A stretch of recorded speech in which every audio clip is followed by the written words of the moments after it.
Welcome all of you in the online classes, and today's topic is microbes in agriculture.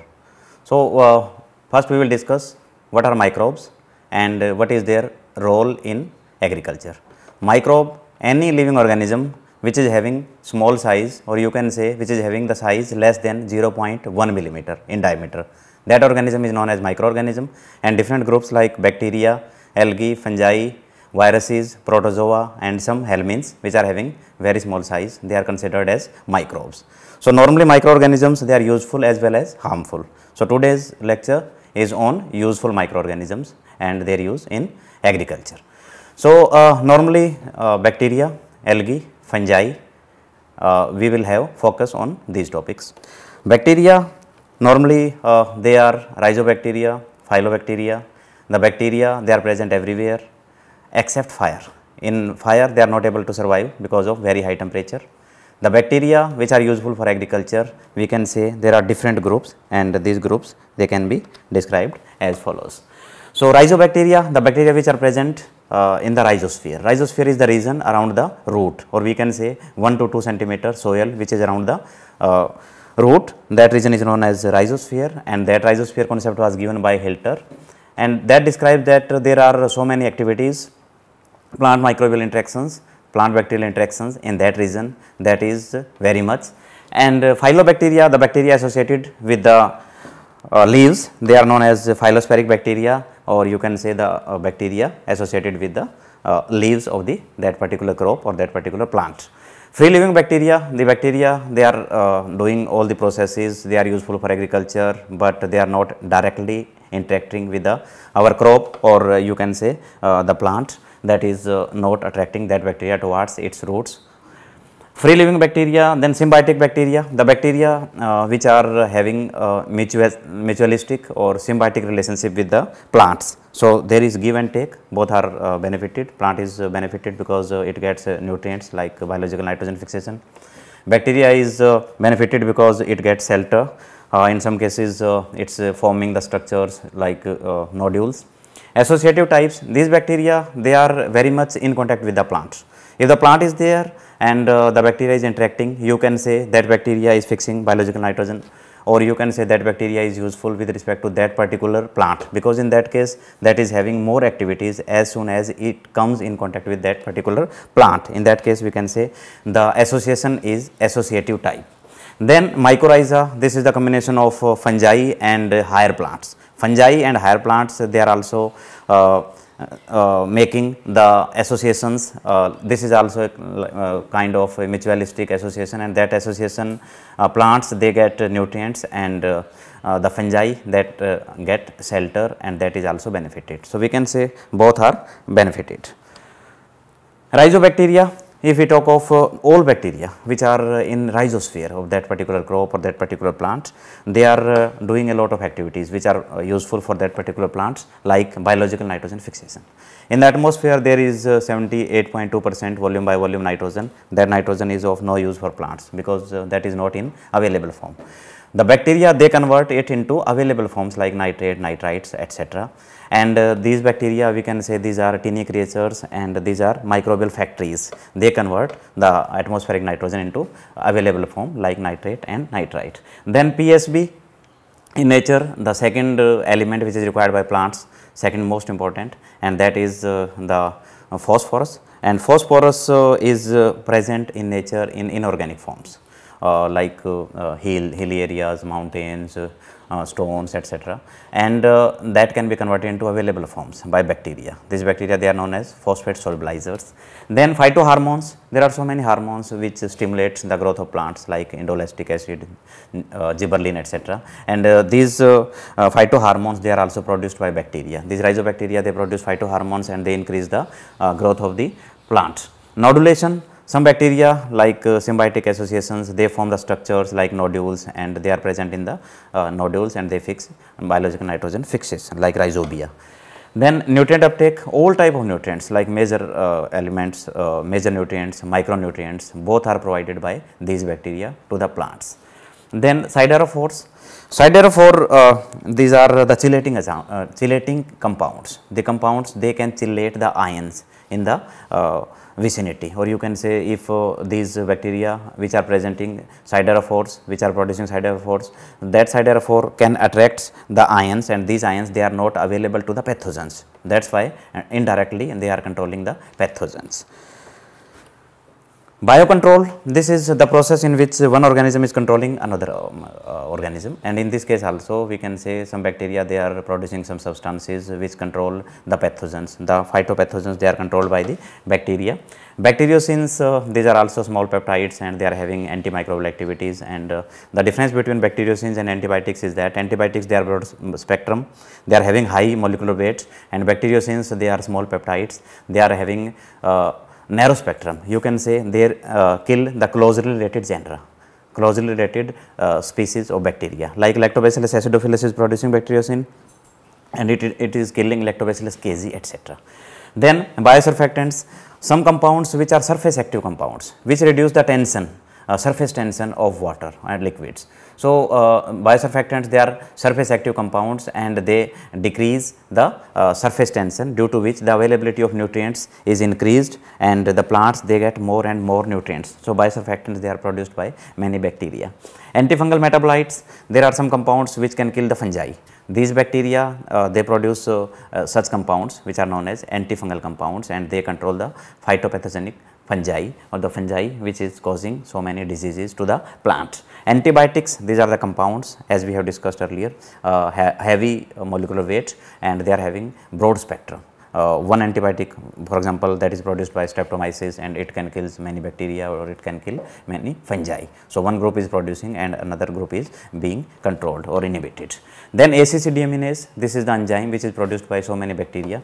The bacteria, they produce it, and this ACC deaminase, it converts ethylene into alpha ketobutyrate and ammonia. So, if there is no ethylene, then stress conditions, they are controlled.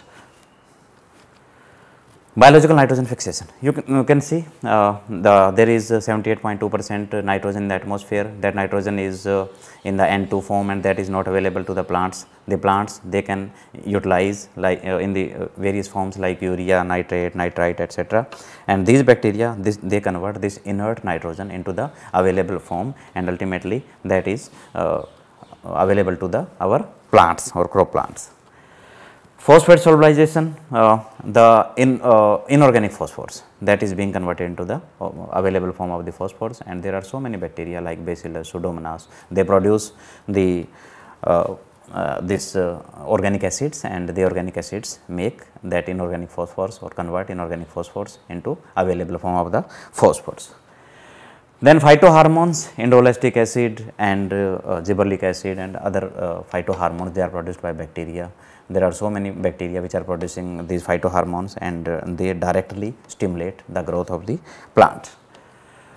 Nodulation, the process of nodulation, that is very specific. One bacteria that is making nodules in specific plants or specific crops. So, there are 7 gross inoculation groups of Rhizobia with respect to this, and Rhizobia, Bradyrhizobia, they make nodules, and they are present in the symbiotic association. Other bacteria like Azotobacter, they are in free living, and some bacteria like Azospirillum, they are in associative type. But this symbiotic bacteria like Rhizobia, they produce nodules, and these nodules, they contain the bacteria, and the bacteria is in the form of bacteroids, and that bacteroid is fixing biological nitrogen.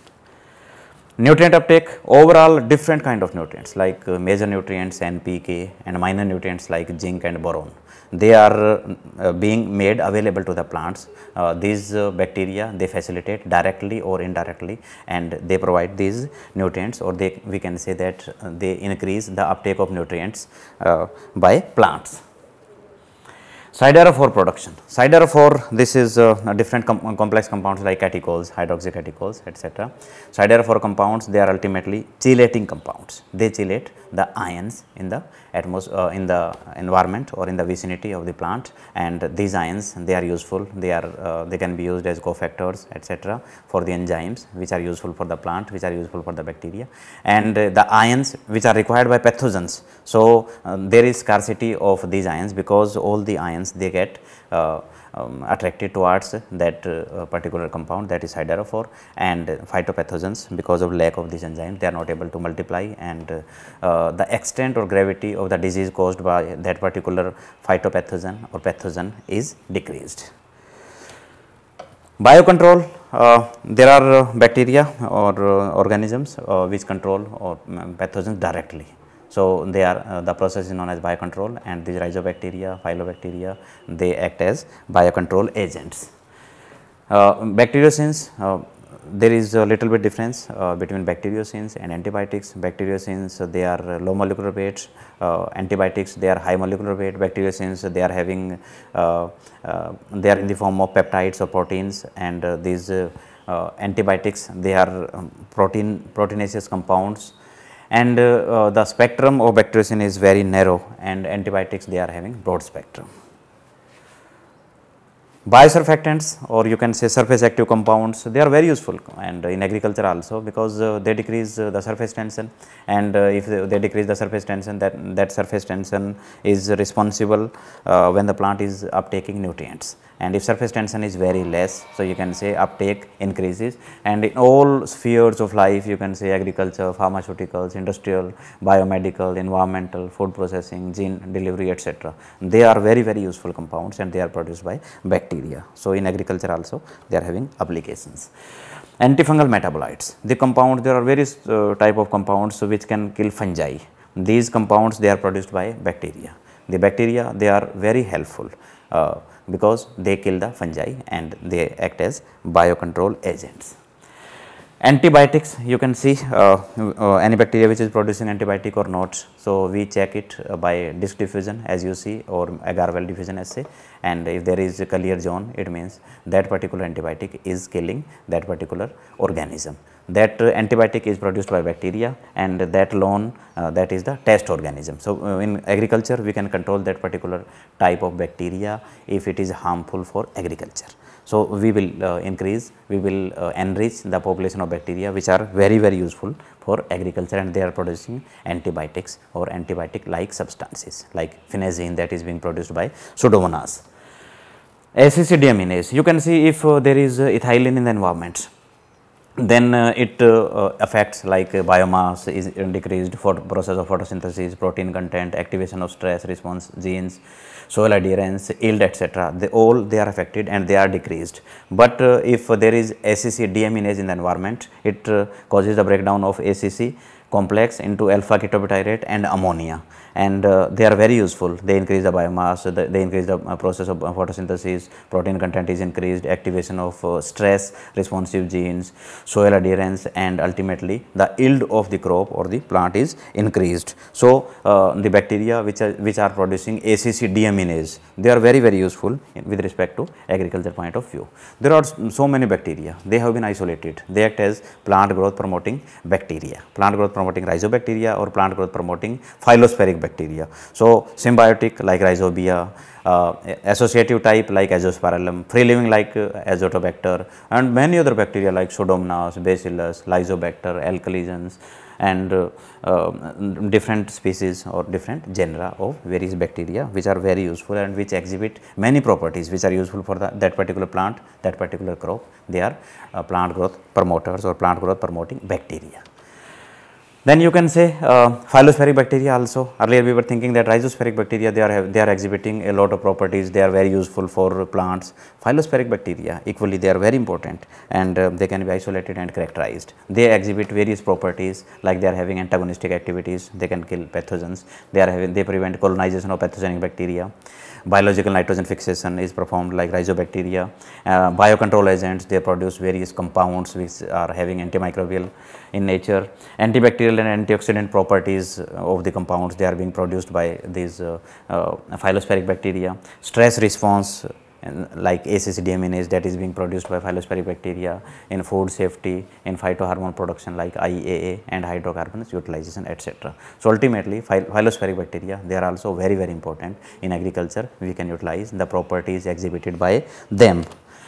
Then you can see if there is ethylene in the environment and there is stress response. So, ultimately there are so many processes which are being controlled by ethylene. If ethylene is not there, so you can say that particular process will be inhibited, like leaf senescence, leaf abscission, ripening of fruits, nodule formation, flowering and wilting of flowers, germination of seeds, root elongation and initiation, etc. So, ethylene ultimately is being controlled by bacteria, and that compounds like alpha ketobutyrate or ammonia, they are useful for this particular plant or crop, agriculture crop. Then you can see if in the environment we see there are plant growth promoting bacteria, they are present in the environment, they are present in the phyllosphere, they are present in the rhizosphere, or they are present in the soil. Then we can see if there is treatment of plant growth promoting bacteria, then the growth is huge. If there is no plant growth promoter in the environment or we do not supply, then the growth is very less. And these days, because of high use or unjudicious use of chemical fertilizers and pesticides, we are decreasing the number, or we are decreasing the biodiversity of bacteria, which are very useful for the plants. The bacteria, they are also useful in phytoremediation, they are useful in rhizoremediation, they are useful in bioremediation. In bioremediation, the contaminated soils, they can be remediated using these bacteria. These bacteria, they convert complex compound into simpler compounds. Those simpler compounds, they can be utilized by other microbial communities, and ultimately the remediation of that particular contaminated site or contaminated soil, which is to be used for agricultural purposes. So, there are some challenges also. If we are using these bacteria as a biofertilizers or for the production of biosurfactants or for the production of bacteriocins or antifungal compounds, etc., there are some challenges. Main challenge is how many bacteria they are needed for the best inoculation, because there are so many diverse conditions, there are so many variations, variation of soil, different kind of soil, variation of weather conditions, and variations in we are using different varieties of plants also.